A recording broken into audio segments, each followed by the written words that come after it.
On the evening of November 27th, 2009, Michael Miller, or Big Mike as pretty much everyone knew him, was stomping around his property in Webster Plantation, Maine, studying his double-wide trailer and thinking through the new addition he was planning. Like his nickname suggested, 47-year-old Big Mike was a huge man, and he had a big bushy beard, and he looked right at home in this desolate rural setting. The trailer stood at the center of a snowy clearing along the edge of dark woods. There were no other buildings in sight, since Big Mike's closest neighbor lived almost 20 miles away. His hometown of Webster Plantation wasn't really a town at all. It had a population of 85 people, a one-room town hall, 2 roads, and no streetlights. There had never really been much to do there, aside from, creek fishing and taking in the nature, and for a lot of people, working at the local lumber mill. Big Mike had been a seasonal employee there for 29 years, but just 1 week ago, he'd been laid off. The loss of his job had stung, but he wasn't too worried. He and his wife Val lived frugally, and so they had enough cash stowed away to get by until he found another job. Big Mike was just about to head back inside when he heard a vehicle approaching. He turned to see a pair of headlights sweep through the trees. Then a familiar white Ford Explorer came into view and pulled up to his mobile home. It was his 2 sons, 27-year-old Mike Jr. and 26-year-old Matt. Mike Jr., the oldest son, was like a smaller, clean-shaven version of Big Mike. But Matt was a lot different. He was skinny and pale, with a buzz cut and tattoos along his neck. Matt also had heavy shadows under his eyes, like he hadn't been sleeping well. Big Mike had not expected to see his kids tonight, but was happy for the visit. So he walked up and gave them each a big hug and invited them inside.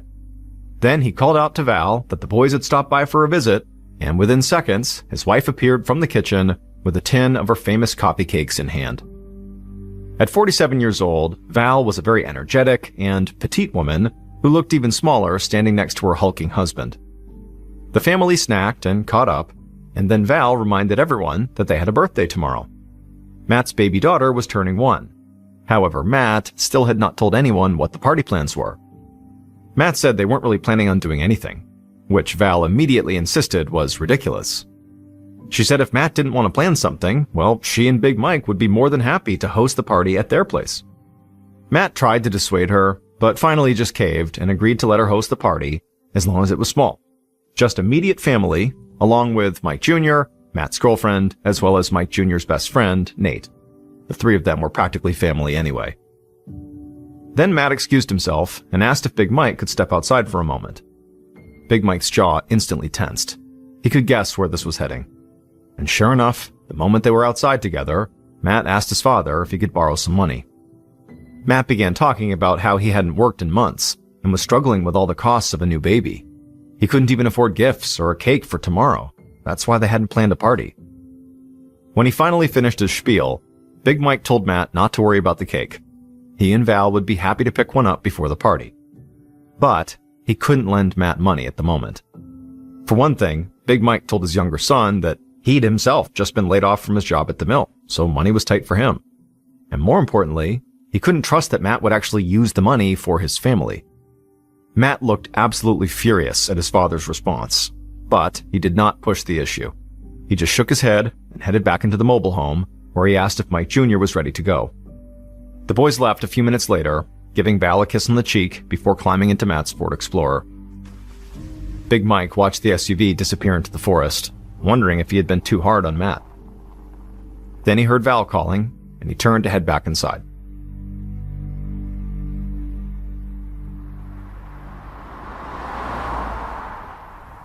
Around 12:40 p.m. the next day, so Saturday, November 28th, another car pulled up outside of Big Mike and Val's mobile home. The driver climbed out, grabbed a red plastic gas can from the back seat, and started trudging through the snow toward the trailer. The driver's name was Alan Richardson, and he was a neighbor and friend of Big Mike and Val's. Alan had borrowed the gas can from Big Mike a few days earlier, and he was here now to return it. However, when he reached the trailer and knocked on the door, no one responded. Alan tried the door handle and found it was locked. Now, normally, Alan would have assumed that the Millers had just left to run an errand, but he looked and saw both of their vehicles were parked nearby. So he tried knocking again, and when he got no response again, he moved to the nearest window and peered inside. Tilting his head, he was able to make out what appeared to be homemade birthday decorations taped to one wall. There were also paper plates and a few liters of soda sitting out on the counter. It looked like Big Mike and Val were getting ready for a party. But just then, he noticed something disturbing on the kitchen floor. It took him a moment to realize what he was even looking at, but once he did, he nearly fell over backward. Because Big Mike and Val were both sprawled on the floor beside each other, not moving. Once Alan got over the initial shock, he rapped on the glass and called out to them, but they didn't move at all. Alan's hands shook as he pulled out his phone and punched in 911. The moment the dispatcher picked up, Alan told them he'd just discovered the Millers unconscious in their trailer with the door locked. He asked if he should break in and try to help them, but the dispatcher told him that could be dangerous. Whatever caused the Millers to collapse could still be in there, whether it was an electrical problem or a carbon monoxide leak or something else.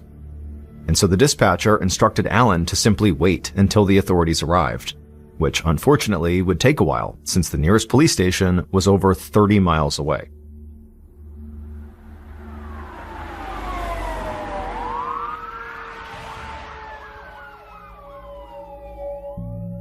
Alan was still waiting nervously outside the mobile home when he heard sirens approaching through the woods. An ambulance rounded a bend in the trees, followed by a police cruiser and a fire engine. And they all pulled up in front of Alan, lights flashing. A police officer wearing a respirator mask told Alan to stand aside, and everyone waited while the firefighters tested the air around the door for carbon monoxide. When they announced that the coast was clear, the police forced open the door and entered the mobile home, followed by a pair of EMTs. And what they found, there in the kitchen, was Big Mike lying flat on his back, staring up at the ceiling, with his legs folded awkwardly beneath him. His wife Val was slumped by his side, with her head resting on his chest. Their skin was waxy and pale, they weren't breathing, and there was a small amount of blood on the floor around them. The EMTs checked for a pulse to be certain, but it was obvious the Millers were dead. And as soon as the EMTs looked more closely, it became clear what killed the Millers, and it was not carbon monoxide. They noticed a small hole in Val's right temple, and a similar one at the base of Big Mike's skull. The Millers had been shot. Meanwhile, Alan continued to wait outside, watching the activity from a distance and calling everyone he knew to tell them about his awful discovery. At the same time, local police and medical personnel continued to arrive one by one until an entire fleet of law enforcement vehicles filled the clearing. Finally, about a half an hour after the EMTs first entered the mobile home, lead investigators Daryl Peary and Brian Strout of the Maine State Police arrived. The detectives stepped out of their car, quickly introduced themselves to Alan, and then said they had a few questions for him. They wanted to know how Alan knew the Millers and why he was visiting that morning. He told them about borrowing the gas can and said that Big Mike and Val were some of his favorite neighbors, as good-natured and helpful as you could find. He also mentioned that he'd been surprised to find the door locked when he arrived. People around here typically left their doors unlocked. The detectives collected Alan's contact information and then told him he could leave. After that, they headed inside. Detective Peary's first thought upon entering the mobile home was just how neat everything was. When he got the call for 2 potential deaths at a trailer in the woods, he'd sort of half expected the place to be a cluttered mess, possibly even a drug den or meth lab. Instead, he found a tidy living room full of family photos and birthday decorations. This was a well-cared-for home. A very crowded home at the moment, since police officers were still busy photographing everything in sight. The detectives slipped through the crowd and made their way to the kitchen, where they found the medical examiner crouching over the Millers. Detective Strout leaned down close to examine the bullet hole in Val's right temple. As he did, Peary commented that there wasn't a lot of blood in the kitchen for a pair of gunshot wounds, and the medical examiner agreed, explaining that the murder weapon had to be a small, underpowered handgun like a .22. The detectives perked up when they heard this, because they knew such a small gun like a .22 would most likely be used at very close range, and if Big Mike was shot up close from behind, it suggested one of two things. Either he had been held at gunpoint and executed, or he knew his killer and trusted them well enough to invite them into his kitchen and then turn his back on them. Just as they were figuring out which was more likely, A police officer hurried over and said they'd just found something the detectives would want to see. Strout and Peary followed this officer to a small room that was full of shelves.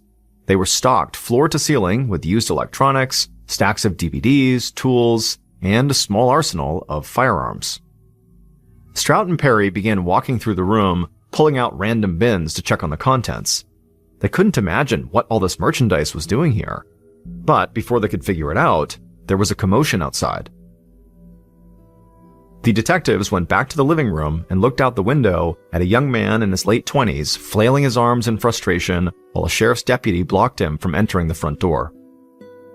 The man kept repeating that he needed to see his mother and father, until finally the deputy just said, "I'm sorry, Mike, they're gone."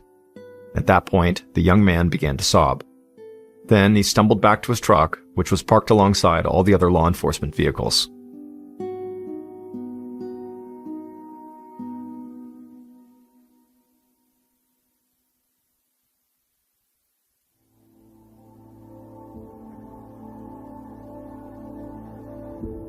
By the time the detectives reached the man, he was sitting in the driver's seat with the door open, repeatedly trying to call someone on his cell phone. Strout and Peary introduced themselves to the young man, who replied that he was Mike Jr., the Millers' oldest son. They asked him why he had come to his parents' place, and he explained that he just heard from a friend that there was some kind of an accident at his mom and dad's place. And so he had brushed over as fast as he could, but he'd never expected to learn that both of his parents were dead. Mike Jr. said he had spent the last few minutes desperately trying to call his younger brother, Matt. Mike wanted to be the one to break the news before Matt heard it from someone else. But unfortunately, Matt wasn't picking up. Now, Mike Jr. set his phone aside and turned to Strout and Peary. He had the look of a man who was in shock. But he said he wanted to help and then offered to tell them anything they wanted to know. The detectives asked him if there was any reason he could think of that somebody might want to hurt his parents. Mike Jr. said what most people say in this situation right after they lose a loved one. He said his parents were great people and everybody loved them. However, as he said this, a worried look came across his face, and he told the detectives that while his dad had worked at the mill, whenever times got tough, he would supplement his income with a lucrative side hustle, operating a pawn shop and loan shark business right out of his mobile home. He said his father also bought and sold prescription narcotics. The whole operation was unlicensed and totally illegal, but this far from civilization, most people didn't care. Big Mike had a long list of regular customers who would often stop by out of the blue. This information cast the murders in a whole new light for the detectives. Big Mike and Val weren't just some respected couple mysteriously gunned down in their family home. They were the owners of a shady, illegal business that very likely could have turned their trailer into a revolving door of unsavory characters. And the detectives figured Big Mike must have had large amounts of cash on hand to run his loan business. Maybe a desperate individual who did business with Mike saw him as an easy target. Detective Strout was now itching to get back inside the mobile home and verify whether anything was missing. But first, he asked Mike Jr. when he last heard from his parents. Mike Jr. said he'd spoken to his mother around 10 a.m. that morning to firm up details for his niece's birthday party, which Big Mike and Val were supposed to host that afternoon at their mobile home. Mike also said it sounded like his parents weren't alone because when he spoke to her, he heard people talking in the background. And he actually recognized one of the voices as his cousin, a man who was named Clayton Giddon. The detectives made a note that Clayton Giddon could have been the last person to see the Millers alive. After they wrapped up with Mike Jr., Detective Strout called the state police headquarters to try to get background information on Clayton. At the same time, Peary went back inside the trailer. He wanted to get a second look at the storage room where Big Mike had been running his business. And when he got back there and looked around at the cluttered space, it was impossible to say for sure whether anything had been taken. That is, until Peary found an orderly stack of ledgers on a shelf. Flipping through these pages, it quickly became clear that Big Mike had kept meticulous records. Everything he'd bought or sold and every dime he lent was marked and dated. And from the information on these records, Peary could see that a safe where Mike stored jewelry and other high-value items was clearly missing. He also couldn't find one ledger book from the set, which looked like it was the one that was used to track Big Mike's loans. And so Peary was thinking more than ever that robbery had to be the motive for the murders when his partner, Detective Strout, came in to join him. Strout said he had just spoken to the office, who had given him an address for Clayton Giddon, Mike Jr.'s cousin. He was located in the nearby tiny town of Springfield. Strout told his partner that Clayton was apparently an avid hunter, which meant he very likely owned a lot of guns. Now, both detectives were even more eager to talk to him.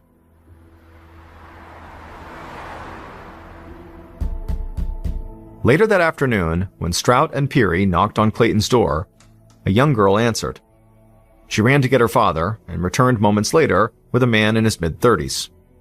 Clayton was clearly shaken up, as though he'd already heard the news about his aunt and uncle's deaths. However, when the detectives told him that Big Mike and Val were murdered, Clayton seemed startled. And then he became even more distraught when he realized he was a potential suspect. But Detective Peary promised Clayton they were only there to talk.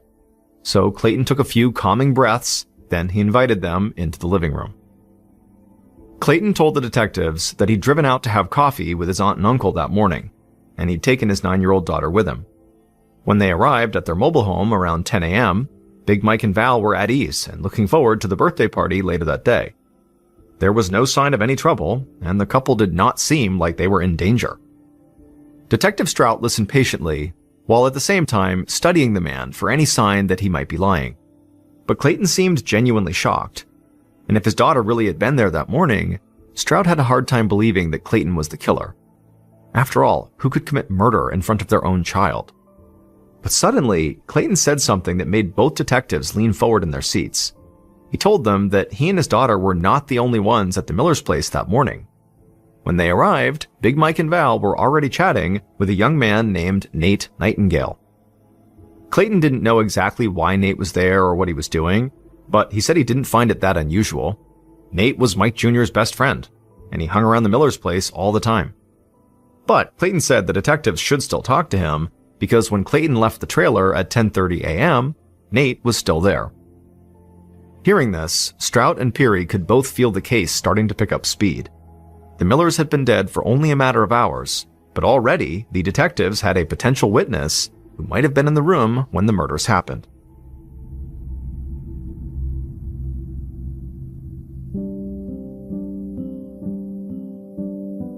When the detectives met at the state police office the following day, November 29th, they found new information waiting for them. The autopsy results had come in, and they confirmed that Big Mike and Val were killed with a .22 caliber pistol. This cemented the detectives' suspicions that they'd both been shot at close range, likely right there in their kitchen. The office had also pulled Big Mike's phone records, showing that he'd called a friend at 10:40 a.m. The detectives would contact this friend, and they would confirm that yep, Big Mike had called them, and during their conversation, nothing had seemed off. That left a narrow 2-hour window when Big Mike and Val could have been shot. Big Mike was very much alive at 10:40 a.m., but the couple was dead by 12:44 p.m. when Alan Richardson, the neighbor, had called 911. So Strout and Peary got to work tracking down Nate Nightingale, perhaps the last known person to see the victims alive. But they were also eager to speak with Matt Miller, the younger son of Big Mike and Val, who still was not answering his phone. And as they would find out, Nate Nightingale and Matt lived right near each other. So the detectives set out to pay them each a visit. Matt's apartment was closer to the station, so Strout and Peary headed there first. And from the moment Matt answered the door, the detectives could sense that something was just off. The 26-year-old had shadows under his eyes like he hadn't slept in days. But it was actually Matt's behavior, not his appearance, that really got their attention. Matt was not acting like someone who just lost his parents. He didn't show signs of grief or even press the detectives for any details on the progress of the case. Instead, he seemed nervous and evasive, almost like he just wanted Strout and Peary to leave as soon as possible. And the detectives responded to this behavior by actually pressing him on his whereabouts the previous day. He told them he had just been driving around Lincoln with his girlfriend Tanya and their infant daughter, picking up last-minute items for the birthday party that afternoon. Matt's alibi was short on details, and the way Matt refused to meet their eyes as he spoke made the detectives even more suspicious. And also, Tanya was out running errands with the baby, so she couldn't even confirm Matt's story. Strout felt sure that Matt must be hiding something. So he tried asking about his relationship with Big Mike and Val. Was he on good terms with his parents? Matt brushed the question off, saying of course he was on fine terms with them. They were his parents. And then after that, no matter what the detectives asked, Matt gave similarly curt responses. It eventually became clear the detectives were not going to get much more from him today. So they got a cell phone number for Matt's girlfriend, Tanya, and told him they'd follow up soon. And then they left to go talk to the next person on their list, Nate Nightingale. After their interview with Matt, speaking to Nate was like a breath of fresh air. From the moment Nate answered the door, he was polite and eager to help. Nate was clearly upset and told the detectives that he'd been close to the Millers for years. He had been best friends with Mike Jr. since high school, and he considered the Millers' trailer like his second home. Detective Peary asked Nate what he had been doing at the Millers' trailer on the morning of their murders. Nate said that he dropped by to catch up and also to take out a small loan from Big Mike. They'd just wrapped up business when Big Mike's nephew, Clayton Giddon, had arrived with his daughter. Nate said that Clayton left at 10:30, and then Big Mike took a phone call shortly after that. And then after Mike got off the phone, Nate said his goodbyes. To this point, Nate's story about what happened that morning matched all the details the detectives already knew from speaking to Clayton and also looking over Big Mike's phone records. But then, Nate revealed something they had not expected. Nate said that as he was leaving, a woman arrived at the Millers' trailer. He said he'd never seen her before, but she looked like she was in her 50s, maybe around 5'4" tall, with a slender build and glasses and bangs. He said she had called out, "Hi, Val," as she entered the mobile home, and she greeted Nate as he was leaving. His best guess was that she was a customer, but she could have just been a friend. At that point, Nate said he drove off to meet up with his girlfriend, so he didn't know how long that woman had stayed at the trailer. The detectives got the feeling like things were speeding up again. They now had someone who was at the trailer during the 2-hour window when the shooting occurred. The detectives knew they had to speak to this woman, but they had to find her first. Strout and Peary told Nate that a department sketch artist would be in touch very soon to put together a sketch of this mysterious woman. And sure enough, by the time the two detectives were back at the office, they found that the artist and Nate had already linked up, and the sketch was complete. Looking at the sketch, the detectives thought this woman looked like she could be anyone. But there weren't a lot of people in this part of Maine to begin with, so if this woman was a local, there was a decent chance somebody would recognize her.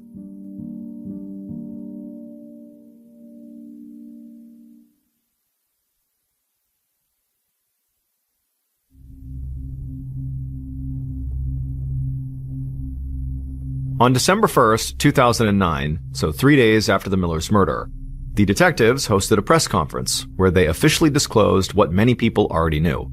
The Millers' deaths had been ruled a double homicide. Then, they also released the forensic sketch of the mystery woman, saying she was an important person of interest in the case. Anyone who recognized her was encouraged to call the investigators as soon as possible. Right after the press conference, police posted copies of the sketch all over town, while others went door to door asking if anyone knew the woman. And soon, calls started to come from people all around the state who said they did recognize her. The detectives were just starting to look into these tips when Matt Miller's girlfriend, Tanya, finally returned their call from 2 days ago. They asked her where Matt had been on the morning of the murders, wondering if she would confirm Matt's claim that she'd spent the morning driving around with him looking for gifts. But instead, Tanya insisted she had not been with Matt at all that morning. She said on Saturday morning, Matt had walked out the door without saying where he was going. And for the next 2 hours, nobody could reach him, which was extremely frustrating considering they were supposed to be getting ready for their daughter's birthday party that afternoon. She said he finally returned around noon, but refused to say where he'd been. The detectives were astonished. Matt had clearly lied to them, and his own girlfriend was now saying that she herself didn't know where Matt was during the time of the murders. They considered driving over to pick Matt up for questioning, but decided to hold off until they could gather more information. The detectives already knew Matt had a criminal record. There was an outstanding arrest warrant out for him for writing bad checks. But now, Strout and Peary wondered if he might be involved in more illegal activity. For the next 3 days, the detectives quietly contacted people throughout the area, pressing for information about Matt. And what they learned was that Matt was clearly addicted to prescription drugs and had recently begun selling personal items, including his own Xbox, so he could buy more. And Matt's older brother, Mike Jr., had told them that Matt had asked his father for a loan on the night before the murders, when the brothers had dropped by. Big Mike had apparently turned him down, most likely because he knew Matt would simply blow the money on drugs. But the most damning tip of all didn't have anything to do with Matt's addiction or his criminal past. A local resident told the detectives they'd seen Matt's white Ford Explorer in the vicinity of his parents' house on the morning of the murders.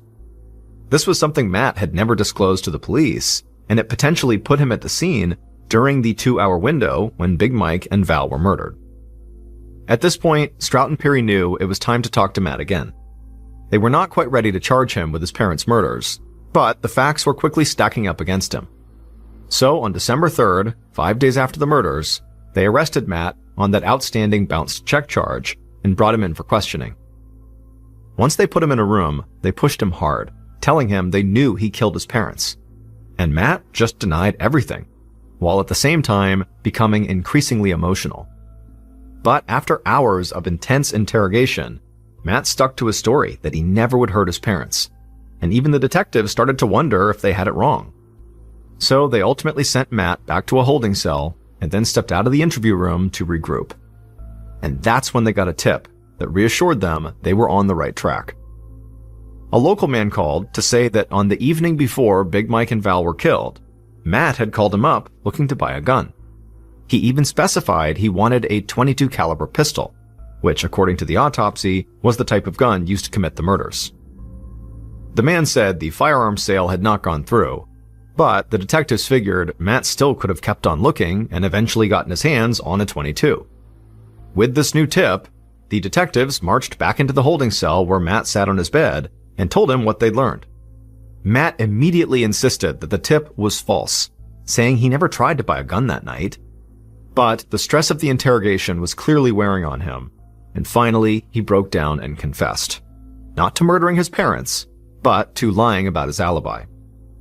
He said that on the morning of the murders, he was meeting with a drug dealer not far from his parents' place. He bought some pills and then went into the woods to take them. He later lied about it because he didn't want to incriminate himself and because he was ashamed that he was off getting high while he was supposed to be getting ready for his daughter's first birthday party. Strout and Peary were skeptical of Matt's tearful confession, especially after all the lies, but they agreed to check out his new alibi and see if there was any truth to it. The detectives began by pulling security camera footage from businesses along the route Matt said he took. It was a very tedious process that took 2 full days, as the detectives scrubbed hours of footage looking for Matt's white Ford Explorer. Strout's eyes were starting to glaze over when Peary suddenly grabbed his shoulder and pointed at the screen. The footage showed a familiar car traveling away from the Miller's place at 11:25 a.m. on November 28th, the morning of the murders. The detectives stared at the grainy footage, slowly realizing what this meant. The footage conclusively showed that the car's driver had lied about their alibi and had been close to the trailer around the time the crime was committed. Strout and Peary leapt into action. They sent officers out to bring that driver in for questioning. But before the arrest warrant could ever be drawn up, Peary's phone rang. He answered it, and there was a woman on the line. Peary did not recognize her voice, but she told him she had vital information about the Miller's case. For a moment, Peary was ready to write this off as just another bad tip. He and Strout had been fielding calls all week from people who claimed to recognize the mystery woman from the forensic sketch, and every one of those calls had been a dead end. But this one was different. The caller didn't mention the mystery woman at all. Instead, she said she actually knew who killed Big Mike and Val. And as the detectives listened to her story, the last piece of the puzzle fell into place.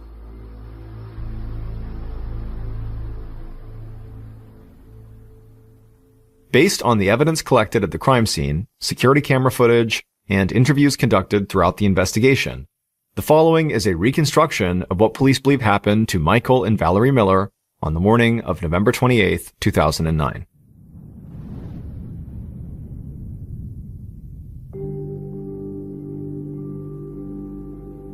Early that morning, the killer was home in their apartment, rifling through drawers in search of something, anything, that they could quickly turn into cash. They'd already pawned or sold their video game console, DVD player, and sound system, along with pretty much everything else of value.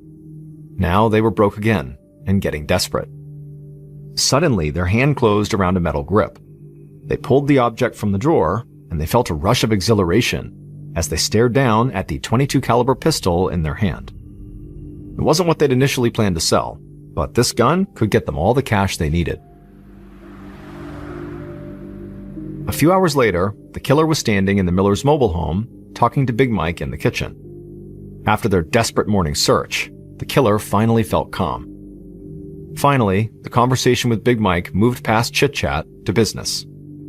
The killer pulled the pistol from their jacket and held it out, asking how much Big Mike could offer for it. The killer wasn't here to shoot Big Mike. They had come to pawn the gun. Big Mike looked the weapon over thoughtfully, then gave his answer. The killer blinked, then shrugged and nodded, feeling a bit disappointed. It was less than they had hoped for, but probably a fair offer for the tiny pistol. Big Mike handed the gun back over and said he would need to grab his business ledger from the storage room, and then he turned, but before Mike took a single step, the killer's finger brushed against the trigger. The hammer was still cocked from Big Mike's examination, and the gun went off. The killer jumped from surprise as Big Mike collapsed, his enormous body slumping to the floor of the kitchen. Val screamed and rushed into the room, instantly dropping to her husband's side. In an instant, the killer realized what they'd just done. They had shot Big Mike in the head. Maybe Val would believe this was an accident. Maybe she wouldn't. But right now, all the killer wanted was for her screaming to stop. Without really understanding why, the killer raised the gun and fired, this time on purpose. Val's scream was cut short as a bullet hit her in the head, and she collapsed onto her husband. The killer just stared down at the crumpled bodies, horrified by what they'd just done. The situation felt so unreal, but as the seconds ticked by and Big Mike and Val didn't move, the killer knew they were dead. Then, the killer realized that if they didn't want to spend the rest of their life in prison, they would need to get out of the mobile home right now. And they were about to flee when a thought suddenly struck them. They came here for money, and Big Mike would not be needing money anymore. Besides, it might be good for the killer if the police thought the shooting was part of a robbery. So, the killer ran for the storage room. They threw the door open and stood there for a moment, taking stock of the guns and electronics. The killer knew they couldn't carry very much, so they decided to take the safe. Before leaving, the killer stopped to consider Big Mike's business ledgers. They knew these books would include the sizable loans the killer had taken out from him in the past, and this made the killer nervous. So the killer quickly flipped through the pages of the ledger books until they found one containing their own name. They tucked that ledger under their arm, picked up the small but heavy safe, and left the storage room. They avoided looking at the bodies on the kitchen floor as they shuffled past, and they just continued to drag the safe out of the mobile home back to their car. Before leaving, they doubled back to lock the trailer's door. With any luck, that would delay the bodies from being discovered, and hopefully buy the killer a bit more time. A few minutes later, the killer was speeding away, and they were so focused on just getting out of town that they didn't notice the closed-circuit cameras aimed at the road. When Detective Strout and Detective Peary reviewed the camera footage 2 weeks later, they didn't see the white Ford Explorer they were looking for, because Matt Miller was not the killer. It was Nate Nightingale, the best friend of Mike Jr., who the Millers had treated almost like a third son.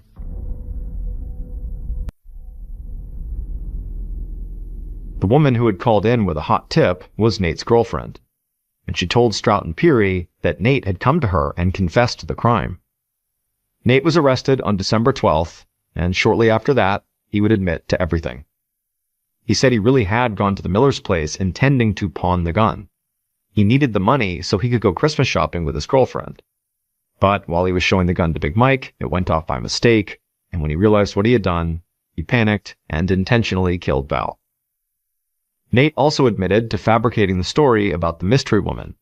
He said she was just a red herring to keep the police off his tail. She didn't exist.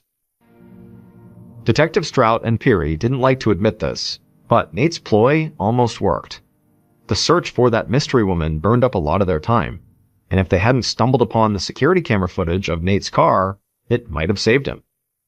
But now that they knew the truth, they looked at the forensic illustration again, and they noticed something they hadn't before. The woman in the sketch looked shockingly similar to Nate Nightingale himself, down to the narrow face, thin nose, and glasses. Nate had intended to throw the police off his trail with this mystery woman, but as he gave them details for the sketch, he sort of subconsciously wound up describing himself. It was almost like his guilt over murdering the people who helped raise him was so great, he could not let himself get away with it. Nate was sentenced to 40 years in prison for murdering Val.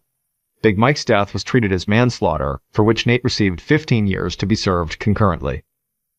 Big Mike and Val's sons, Mike Jr. and Matt, sat stone-faced at the sentencing, while Nate tearfully apologized for destroying their family.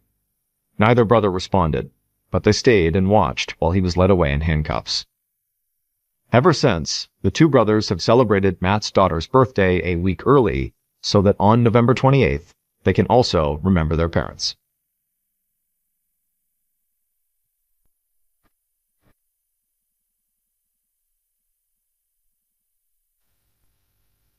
A quick note about our stories. They are all based on true events, but we sometimes use pseudonyms to protect the people involved, and some details are fictionalized for dramatic purposes. On October 10th, 2003, Karen Pinnell was spending a Friday evening alone with her two cats at her apartment just outside of Tampa, Florida. Karen loved the Florida lifestyle, the beaches, scuba diving, nightlife, all of it. But the 39-year-old was happy to have some time alone at home by herself that night. She had a really early shift the following day as a customer representative at Tampa's busiest airport. So she just wanted to relax tonight and then go to bed early and get a good night's sleep. Karen grabbed her cell phone and ordered a pizza. Then she sat down on the couch, turned on the TV, and zoned out while she waited for her food to arrive. Karen was beautiful, with long wavy brown hair and dark eyes. She was a former model and flight attendant who had always had more men chasing her than she knew what to do with. There were so many boyfriends, in fact, that Karen came up with nicknames like Car Guy and Dr. Pilot to help her friends keep the cast of characters straight. And Karen could get entire rooms full of people to burst out laughing whenever she talked about all these guys she had dated because she told great stories and had a great sense of humor. Karen's sense of humor made her perfect for her job at the airport, where she spent her days at work helping stressed-out travelers, and she always managed to do it with a smile on her face. But Karen's easy smile hid the fact that she was actually having a hard time in her personal life. 2 years earlier, Karen had been through a really bad divorce. Then, right after that, she had been diagnosed with multiple sclerosis, or MS for short, which is a debilitating disease that can lead to nerve damage, blindness, and even paralysis. And recently, Karen had begun having blackouts from her MS, and it made her worry about the future. She knew that her MS would likely only get worse. On the couch, Karen watched the end of a TV show. Then she stood up and walked outside to get her mail. She took a stack of envelopes out of the mailbox and then headed right back inside to the couch. As she sat there, she flipped through the envelopes and tossed all but one of them on the coffee table. Karen stared at the remaining envelope in her hand, and she could feel her shoulders tense up. It was a bill from her doctor's office. Karen opened the envelope and scanned over the bill. She almost felt like crying. Her health insurance did not fully cover the cost of the steroid injections she was getting for her MS, and so she owed her doctor thousands of dollars. Karen had gotten a judge to require her ex-husband to increase his alimony payments to help her pay her growing medical bills. But her ex-husband was still trying to fight the judge's ruling, so she wasn't actually getting any of the money that she really needed. She tossed the doctor's bill onto the table with the rest of the mail and tried her best to relax and keep watching TV. But she just kept thinking about her ex-husband, and that stressed her out even more. Karen had been married for 5 years to a handsome scuba diving instructor named Jeff. The first years of their marriage had been some of the happiest in her life, and there were still times when Karen wished that she and Jeff had never split up. But the court battle over the alimony payments had shown her an ugly side of Jeff. So Karen often tried to remind herself that getting divorced had definitely been the right thing to do. And Karen's friends and her brother Michael always tried to reassure her that she had been right and that things were going to get better. They told Karen she was beautiful and smart and that she would find the perfect guy for her. Karen appreciated her friends' and family's support, but she knew they were subtly trying to get her to date more respectable guys than some of the ones she had been involved with recently. A coworker had told Karen flat out that some of the guys she had dated seemed dangerous, especially the biker with a serious drug habit and a bad temper. Karen had always thought of herself as someone who could handle men. After all, she had grown up with 5 older brothers, and her mother had died when Karen was only a little girl. So Karen was used to being the only woman surrounded by men. But she knew her coworker was right about some of the guys she'd been seeing, and Karen worried that her confidence around men had made her overlook some of her recent boyfriend's red flags. In fact, the biker that Karen had dated had gotten violent with her on multiple occasions. He had screamed and shouted at Karen, and he had thrown things across the room at her. Karen had stood her ground and fought back when this happened, but of course it was a really bad situation. The sheriff's department had even been called 3 different times to break up domestic disputes between the couple. On the couch in her living room, Karen flipped through the TV channels and tried her best to push away thoughts of her ex-husband, her violent ex-boyfriend, and the huge medical bill she was facing. Her 2 cats hopped up on the couch and sat on either side of her. Karen lightly scratched their chins, and as she did and the cats began to purr, Karen felt herself start to calm down. But then her phone rang. Karen leaned forward, trying not to disturb her cats, and grabbed her phone off the table. She saw the caller's number. It was her latest boyfriend, a car salesman named Tim Permenter. Karen answered the phone, and Tim almost immediately said he wanted to drop by to see her. But Karen thought she knew what Tim really was saying, and frankly she was not interested in having a romantic evening that night. She wanted to be left alone so she could watch TV, eat pizza, hang out with her cats, and then just go to bed. So she told Tim that she didn't have the energy to hang out with him that night, but maybe another time. A little while later, the doorbell rang.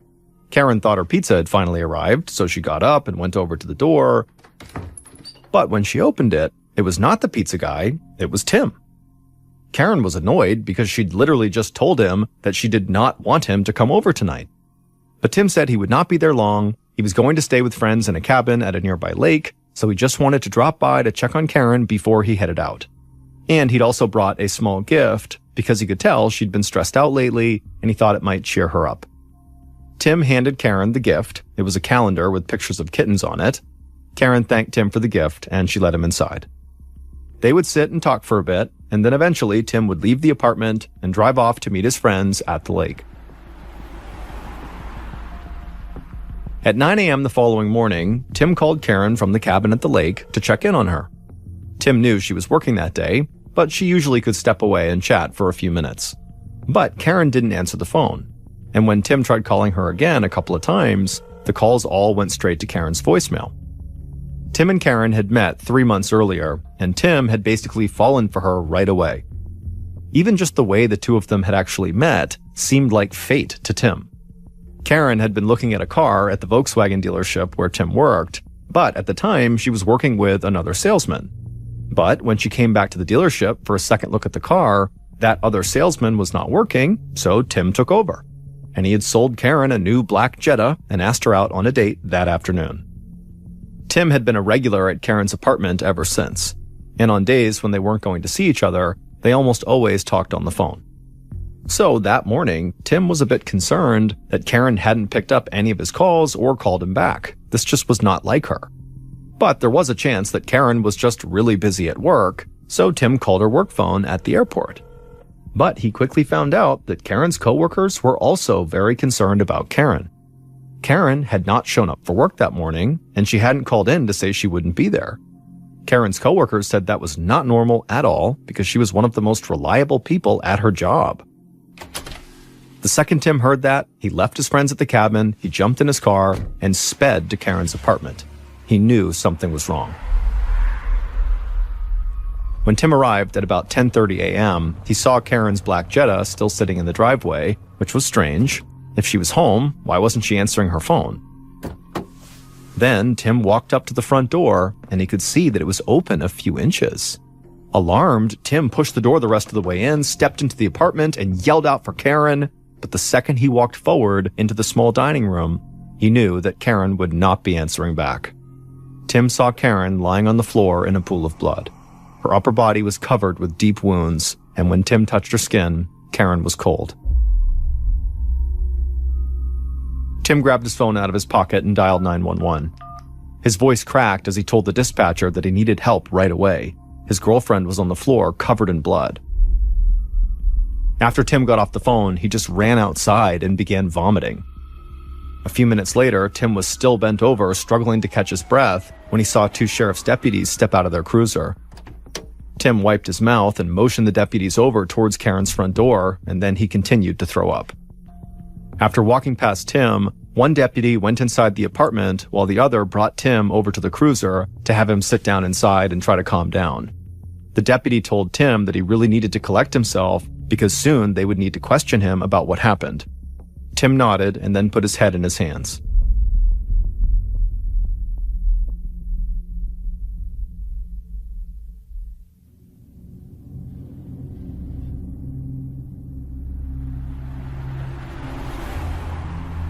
About 30 minutes later, just after 11 a.m., crime scene analyst Anna Cox arrived at Karen's home.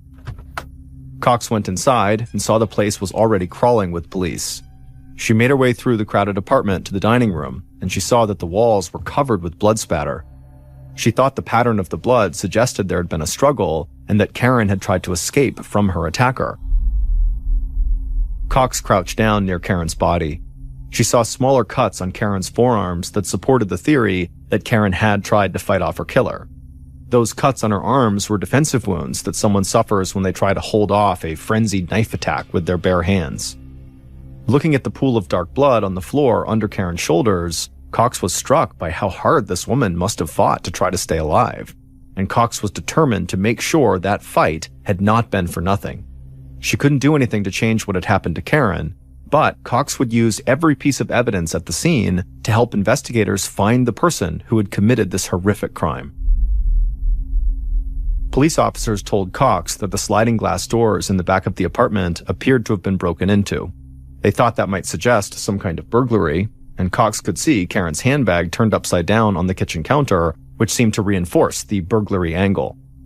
But looking at the bloody body at her feet, it was hard for Cox to believe someone would do that to another human being just for the contents of a purse. But just then, Cox happened to glance at the wall near Karen's body, and for a second, it was like everything else in the room disappeared. 3 capital letters, R-O-C, were handwritten in blood on the wall about a foot above the floor. Cox looked more closely at Karen and saw blood on the tip of her index finger. Then Cox looked back at the wall, totally stunned. Had Karen spent her final moments writing a message in her own blood? Suddenly, Cox felt like she was in a Hollywood movie. In 10 years of scouring crime scenes for evidence, she had never seen anything like this, the last words of a victim written in their own blood. And she knew the first job of the investigative team would be to try to figure out what the letters R-O-C meant. As crime scene analyst Anna Cox remained fixated on the bloody letters written on the dining room wall, lead detectives Sergeant Michael Holbrook and Larry Nelvin walked out of Karen's apartment. The detectives had met with Cox, and they had conducted a thorough search of every room in the house. Now they wanted to talk to Karen's boyfriend, Tim, who was still sitting in the back seat of the police cruiser parked in front of the apartment. When police had first arrived, Tim had been a complete wreck, vomiting constantly on the ground. But when he stepped out of the cruiser and joined the detectives, he was now much more calm, and he said he wanted to help in any way he could. Tim told the detectives that he had stopped by Karen's place the night before to give her a gift, that kitten calendar, before he headed off to see his friends. Detective Holbrook wanted to know why Tim did not spend the night with Karen, and Tim said he knew Karen had to wake up for work, which is why he had made plans to stay with his friends at a place on Moon Lake, 30 miles away. Tim said he'd left Karen's at about 7:30 p.m., and as far as he knew, Karen was going to eat some pizza, watch some TV, and then go to bed. Holbrook didn't say anything, but Tim's story sounded plausible. Investigators had found a partially eaten pizza in Karen's kitchen, along with a receipt showing it had been delivered at 8:48 p.m. So Karen must have been alive at least until then. Tim told the detectives that he had gotten worried about Karen that morning when he learned she had not gone to work, and so that was why he had drove back to her place to investigate. And of course, that was when he made his horrifying discovery and called 911. The detectives asked Tim if there was any other information he could think of that might help their investigation. Tim thought for a second, and then he looked back up at the detectives and said there was something else they should know, but it really didn't have anything to do with Karen. Tim knew investigators would check into his own criminal record, so he wanted to be upfront with them. He said he had served time in prison for something stupid he'd done more than a decade earlier. He had gotten into an altercation with another guy, things had gotten out of control, and he and the guy ended up getting their guns and shooting at each other. Both Tim and the other gunman were wounded in this fight, and Tim was convicted of attempted murder. But Tim swore he was a new man now. He was a successful car salesman, a good friend, and he was very much in love with Karen. And he said investigators were more than welcome to search him, his house, take his computer, take his fingerprints, whatever they wanted to do. All he cared about was finding the person who did this to Karen. The detectives were kind of shocked by what Tim had just told them, but they thanked him for being so honest. Then they asked him who might have had a reason to hurt Karen. This time, Tim didn't need to think. He already had the answer. He said there were two guys the police had to talk to. The first was Karen's ex-husband, Jeff, who was locked in a court battle with Karen over alimony payments that he didn't want to make. And the second guy they needed to look at was one of Karen's ex-boyfriends, who had lived with her for a short time. The ex-boyfriend was a big biker, and he had been abusive before he moved out. And recently, he had apparently begun harassing Karen about some desk she had that he claimed belonged to him. Tim told detectives that Karen was a very strong person who believed she could take care of herself in all situations, but Tim said he knew she was terrified of her ex-boyfriend, the biker. Detective Holbrook asked Tim for the name of this biker, and Tim would say the biker's name was Rock Herpich. Rock spelled R-O-C. Suddenly, the detectives felt like they knew what R-O-C meant.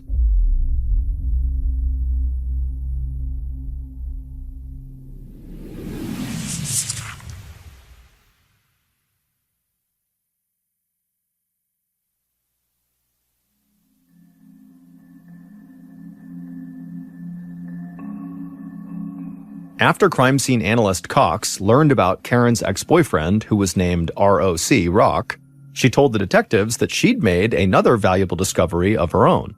She had found that Karen had tiny bits of skin under her fingernails, likely from fighting off her killer. Tex had carefully pulled these skin fragments out with tweezers and put them in a sterile bag for analysis. And Cox told the detectives that she hoped DNA testing on these skin fragments at the lab would reveal the identity of Karen's killer. But while they waited for those test results, detectives Holbrook and Nelvin wanted to cover as much ground as they could. They had police canvass the neighborhood to try to find out if any of Karen's neighbors had seen or heard anything that seemed unusual. But unfortunately, nobody had seen anything suspicious on the night Karen was killed.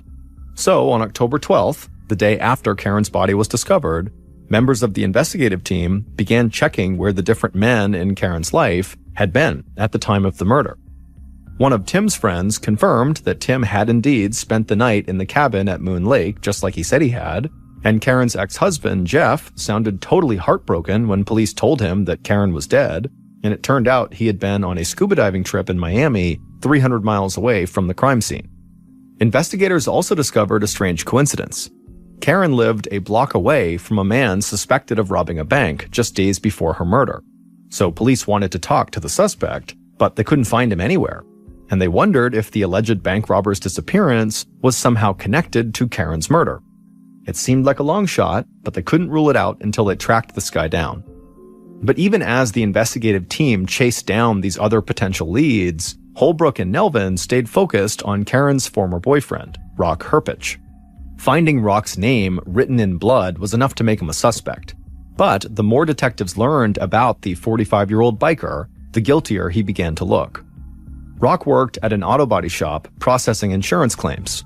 He spent most of his free time on the back of his Harley-Davidson motorcycle, and he seemed to pride himself on his bad boy image. Karen's family and friends said Karen had met Rock almost 2 years earlier, just after she was diagnosed with MS. And Rock had quickly become very important to Karen. He took her to doctor's appointments and he helped her with steroid injections. But the people closest to Karen were always uneasy about their relationship because Rock had a serious drug problem and a violent temper. And one of Karen's good friends at work said Karen would sometimes show up at the airport with unexplained bruises on her arms that she didn't want to talk about. The couple had gone through a bitter breakup 6 months earlier after Karen filed domestic abuse charges against Rock. But not long before her murder, Rock had gotten back in touch with Karen. He wanted her to give him an old desk he said he'd left at the apartment when he moved out, but Karen was adamant that the desk belonged to her. And so Rock's history of violence, this ongoing dispute over the desk, and Rock's name being scrawled in blood at the crime scene made Rock, Holbrook, and Nelvin's primary suspect. So, in the days following the murder, the two detectives took a ride to Rock's house, almost 100 miles south of Tampa, and they didn't let Rock know they were coming. When they got there, Rock was in his garage, and they could tell by the look on his face that he was not happy to see them. But the detectives told him they just needed to talk about a friend of his who was in trouble, and so Rock seemed to relax a bit. He led the detectives to his front porch, and they all sat down to talk. Detective Holbrook volunteered that the friend of Rock's who was in trouble was Karen Pennell, and Rock reacted like he was not surprised at all. He asked what Karen had done to get herself in trouble this time, but Holbrook just looked at Rock and said, "Well, Karen's dead." Rock sat there for a moment in absolute silence. He looked stunned. Then Holbrook told Rock that Karen had actually been murdered, and at that point, Rock's eyes went wide. He now knew why the detectives were really there. Rock quickly admitted that he and Karen had a totally tumultuous relationship full of what he called rip-roarin' fights. But Rock said he had nothing to do with Karen's murder. He said he hadn't even seen her in person for 6 months, and he wasn't angry at her in any way. He had rebuilt his life and moved on. But when Holbrook asked where he was on the night of her murder, just a couple of days earlier, Rock couldn't come up with an answer. He said he would have to check a calendar to be sure. At this, Holbrook glanced over at Nelvin. They were both thinking the same thing. How could this guy not know where he was a couple of nights ago? Then Holbrook leaned forward in his chair, stared Rock down, and told him that his name, R.O.C., was spelled out in Karen's blood on the wall right next to her body. Rock stared back at Holbrook, but didn't say anything. The three men just sat there in total silence for what felt like several minutes. Finally, Rock looked like he snapped out of a daze, and he began talking really fast. He told the detectives he would waive his right to an attorney, they could take his fingerprints, he would submit DNA samples. He said he was willing to do whatever it took to clear his name because he did not do this. He did not kill Karen. The detectives took Rock up on his offer right away. They swabbed the inside of his mouth with a Q-tip and collected fingernail clippings for DNA analysis. They also took his fingerprints. Then they thanked Rock for his time and got back on the road. Holbrook and Nelvin discussed the case as they drove back to Tampa, and they agreed that Rock remained their strongest suspect. After all, plenty of guilty people had voluntarily submitted DNA samples during police investigations, so Rock's willingness to do that did not necessarily mean he was innocent. Rock and Karen had a history of physical violence and an ongoing dispute over this desk, and Rock knew Karen well enough that she might have let him in the front door without a confrontation, which could have explained why the neighbors didn't hear anything strange on the night of the murder. But the detectives also agreed that there were still other possibilities. There was the missing bank robbery suspect who lived close to Karen, and there were several men she dated after breaking up with Rock, including an airline pilot who had sent her a string of sexually explicit text messages not long before the murder. So as much as Rock did look like Karen's killer, Holbrook and Nelvin knew they needed to keep open minds. When the detectives got back to their office, Karen's autopsy results were waiting for them. In a way, the findings were not that surprising. Karen had died from being stabbed 16 times in her upper body and neck. One of the wounds was so deep that it nearly severed her spinal column, and another slashed her aorta, which is the body's main artery. In short, Karen had more than one wound that could have been fatal. Seeing all of Karen's injuries spelled out in horrifying detail only underscored what the detectives already suspected. This was likely a crime of passion.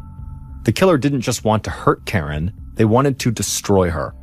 That made robbery or any other potential motive very unlikely. The killer was probably someone who knew Karen quite well. Unfortunately, the DNA analysis of the skin found under Karen's fingernails was inconclusive, so investigators knew they would have to find another way to identify their killer. But there was something in the autopsy report that took Holbrook and Nelvin by surprise. Karen, despite having ordered pizza, had no pizza in her stomach. But there were 3 pieces of pizza missing from the pie that she ordered, meaning somebody else had eaten those 3 pieces of pizza on the night of Karen's murder. Detective Nelvin called the pizza shop and asked to speak with the delivery driver who had gone to Karen's on the night of her murder. And sure enough, the pizza guy told them that Karen was not alone when he'd gone to the door. He said he could see a man standing behind her, and the man looked angry. So the pizza guy had just dropped off his delivery and headed back to his car as quickly as possible. By the end of that call, Detective Nelvin was pretty sure that angry man in Karen's apartment was the killer. On Thursday, October 16th, so 6 days after the murder, Karen's grieving family had a viewing for Karen at a funeral home in Pensacola, Florida. The undertakers had made a heroic effort to hide all of Karen's stab wounds, but there was only so much they could do. So Karen's brother, Michael, had to adjust her bouquet of flowers to hide the defensive wounds all over one of her hands. The funeral chapel was special to the Pennell family. Karen's mother had been memorialized there in 1972 when Karen was just 8 years old. The Pennell family was a military family. Karen's dad was a career Air Force guy who had met her mother while he was stationed in Germany, and for a family that had moved from place to follow Karen's father's military assignments, Pensacola became an anchor, the closest thing they had to roots. Karen's brother Michael said that even though Karen was the youngest of 6 kids, she was the glue that kept the family together as they moved from place to place. He said she was smart and talented enough to have become a doctor or a scientist, but she was more interested in spending time with family than going off to get degrees. So she had chosen the life of a flight attendant and model. Michael said he felt like he'd had the wind knocked out of him the day that Karen died, and he still felt like he was struggling to breathe. And Michael knew that nothing he said would express how much he and everyone else who was close to Karen would truly miss her.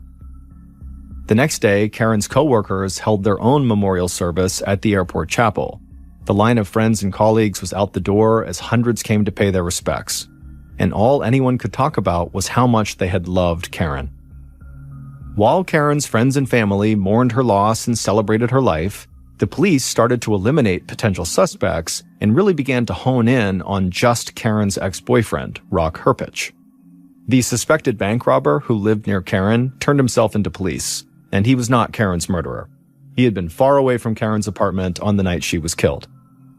Detectives Holbrook and Nelvin also tracked down the airline pilot who had been sending sexually explicit text messages to Karen, and he had a strong alibi too. He was flying a plane over the Middle East when Karen was murdered. But even as the detectives narrowed down the list of suspects, they still didn't feel like they had enough evidence to arrest Rock.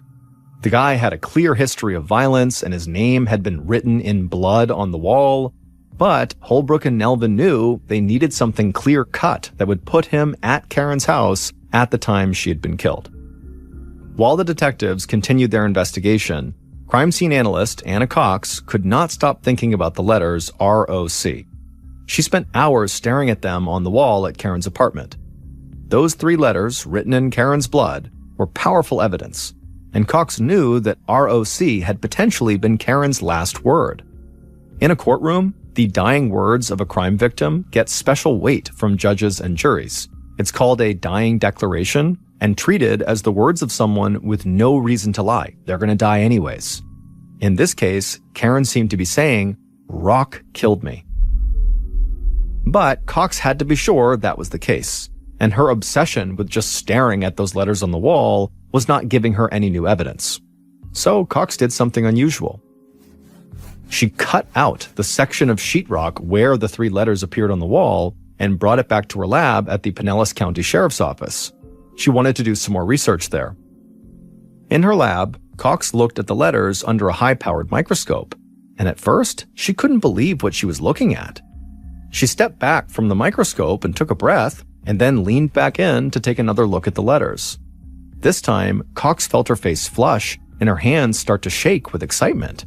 She knew she had just discovered something that she would never have found if she had just kept staring at the wall in Karen's apartment. And this new discovery led Cox right to another major piece of evidence. So she grabbed her phone and called Detectives Holbrook and Nelvin to tell them what she had just found. And not long after that, the detectives were confident they knew who had killed Karen.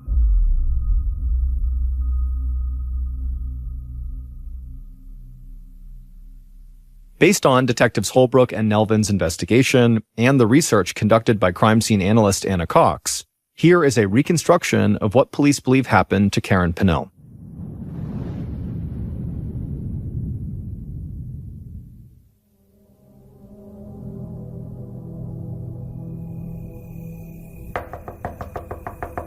On the night of October 10th, 2003, the killer knocked on Karen's front door. He could hear the TV inside, and then he heard Karen unlocking the door. When the door opened up, Karen looked exhausted, standing in the doorway, but she was still beautiful. The killer followed Karen into her living room and then sat down on the couch next to her. Karen and the killer talked for a few minutes, and then there was another knock at the door. Karen immediately hopped up from the couch and began walking towards the door. She was starving, and she figured her pizza had just arrived. The killer followed her to the door. Karen opened up the door and smiled at the pizza delivery guy, and the killer, who was right behind Karen, just clenched his jaw. He didn't want Karen to smile at anyone except for him. But the killer took a breath and tried to stay calm. A smile wasn't anything to get too worked up over. Karen paid the pizza guy, closed the door, and then carried the pizza into the kitchen and put it down on the counter. Meanwhile, the killer walked into the kitchen as well. And before Karen could even open up the pizza box, the killer said something to her that caused her to immediately turn around and snap at him. The killer snapped back, and pretty soon the two were arguing at a full volume. Finally, Karen told the killer to get out and never come back. But the killer just kept shouting and getting angrier and angrier. Finally, he pulled open a kitchen drawer and grabbed a knife. When Karen saw this, she screamed and took a few steps back, and then lowered her voice and said, "Please, please, calm down." But it was too late. The killer flew into a rage and raised the knife and began slashing at Karen. Karen immediately threw her arms up over her face to try to protect herself, but the killer just slashed right through her arms over and over again. And so finally, when Karen knew she couldn't fight her killer off, she just turned and ran out of the kitchen, a final attempt to get free and save herself. But the killer caught her in the dining room. He grabbed Karen and slammed the knife into her back. Then the killer turned Karen around, pulled the knife out, and stabbed her again, this time in the chest. Karen fell into her back on the dining room floor, covered in blood. But the killer wasn't done. The killer crouched over her, stabbing her in the neck and the chest over and over again. And as he did this, blood spattered on the walls and pooled under Karen's body. Finally, the killer stood up and stepped back, out of breath. Despite the frenzy of this attack, the killer very quickly calmed down afterwards. In fact, right after killing Karen, the killer, still carrying the bloody knife in hand, walked over to the pizza box, opened it up, and casually ate 3 slices of pizza. After eating, the killer walked over to the dining room table and turned Karen's purse over so the objects inside would spill out. Then he went to the back of the apartment and opened up the sliding glass door. Maybe the police would think there had been a robbery. Then the killer casually walked out of Karen's apartment, got into his car, and drove off. But hours later, when the apartment complex had gone dark and quiet, the killer returned to Karen's apartment, and he slipped back inside unnoticed. He walked right to a closet and found a pair of gloves that Karen used for gardening. The killer put those gloves on and then walked into the dining room where Karen was still lying in a pool of blood. The killer leaned over and then dipped one of his gloved fingers into the blood and then wrote the letters ROC on the wall. Then the killer dipped his finger in the blood again, and he smeared some of the blood onto Karen's index finger to make it look like she had written those letters on the wall. Then the killer walked out of the apartment again, got into his car, and drove to the lake house where he was staying with his friends. Karen's latest boyfriend, Tim Permenter, had brutally murdered Karen. And then he had gone back to the apartment the following day and pretended to be in shock when he discovered Karen's body and called 911. Tim and Karen's relationship wasn't anything like how he had described it to his friends and to the police. In fact, Karen's family had worried about her safety with Tim almost from the moment she met him in July of 2003. Karen's brother Michael said she had called him once to tell him that Tim had tried to choke her. Michael had urged Karen to file a police report, but she never did. Karen's coworkers said they too had become very concerned about Tim when Karen began coming to work in turtlenecks on several hot summer days. They feared she was hiding injuries on her neck inflicted by Tim, but Karen just wouldn't talk about it. And even though Tim told people he was still Karen's boyfriend at the time of her death, in reality, they had actually broken up 2 weeks before he murdered her. 2 weeks before he murdered her, on September 29, 2003, the couple had been watching a TV show about people who keep secrets from other people when Tim decided to share a secret of his own. When Tim and Karen had met, he had told her that before he became a car salesman, he had been a Navy SEAL. But while they watched TV that night, he told her that that actually wasn't true. He said before he sold cars, he had actually been a pimp for a group of prostitutes, and he had served 12 years in prison for shooting a rival pimp. Tim even showed Karen the Florida Department of Corrections website that still had his face on it, along with details of his felony convictions and imprisonment. Karen had been totally shocked and repulsed by this confession and decided right then that she wanted nothing to do with him and told him he had to leave. But Tim wouldn't leave, so Karen had called 911 and police had eventually had to come to Karen's apartment to escort Tim out. In the days following their breakup, Tim had tried, without success, to win Karen back. He also had begun lurking near her apartment and going through her trash, and in doing that, he discovered that Karen was already dating other men, and this made Tim insanely jealous. And so, on October 10th, Tim showed up at Karen's house, even though she had just told him not to. Karen did let Tim inside, and she had tried to stay calm and polite, but Tim had become belligerent when Karen said she did not want him back in her life, and then Tim exploded into a rage, grabbed the knife in the kitchen, killed Karen, and tried to frame her ex-boyfriend, Rock, by writing his name on the wall. Detectives Holbrook and Nelvin had always considered Tim a suspect. As Karen's boyfriend and the one who found her body, he couldn't be overlooked. But believing that Karen had used her final moments to write ROC on the wall had put Rock at the top of the suspect list, not Tim. But then crime scene analyst Anna Cox had studied those letters in her lab, and Cox found two things that made her believe Rock was not the killer. Under a microscope, Cox discovered that the letters were written over blood that had spattered on the wall during the initial attack. But the letters didn't disturb that initial blood spatter at all, which meant the blood spatter that was already there had dried by the time the letters ROC were written over it. By Cox's calculation, the initial blood spatter would have taken at least 20 minutes to dry. That meant for Karen to have written those letters, she would have had to be conscious for at least 20 minutes after she was stabbed multiple times, and with the severity of the wounds Karen had suffered, that was extremely unlikely. Cox also confirmed that the letters on the wall were written by someone who was right-handed, and Karen was left-handed. That was something her family had told police during the course of the investigation. So Karen could not possibly have written those letters. It had to have been her killer. Cox called the detectives to let them know, and that was great news for Rock Herpich, because police did not believe Rock wrote his own name in blood at the murder scene. And Rock was deeply grateful for Cox's discovery. He would say science saved his life. With Rock no longer a suspect, the detectives focused on Tim. Detective Nelvin obtained cell phone tower data from the night of the murder, and it showed that Tim had called his friend at the lake at 9:32 p.m. from a spot that was actually near Karen's apartment.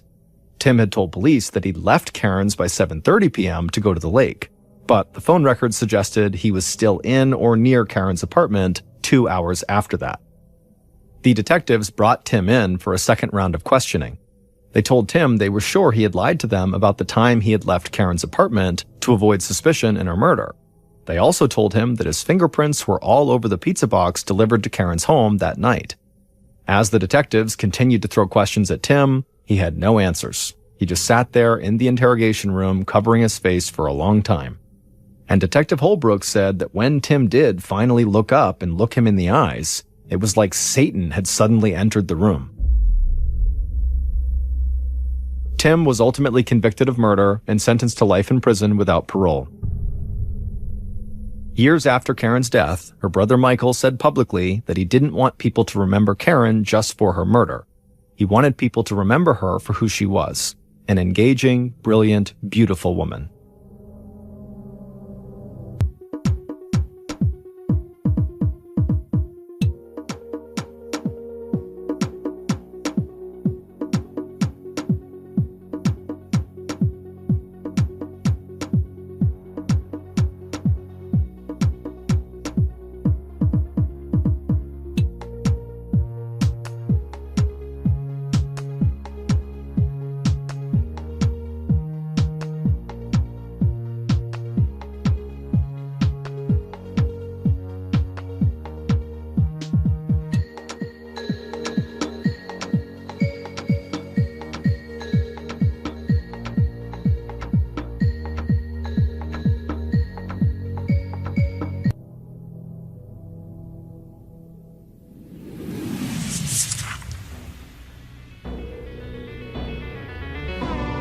Thank you for listening to the Mrballen podcast. If you enjoyed today's story and you're looking for more bone-chilling content, be sure to check out the rest of our studio's podcasts, Mrballen's Medical Mysteries, Bedtime Stories, and Runfool. Just search for Ballen Studios wherever you get your podcasts. If you want to watch hundreds more stories,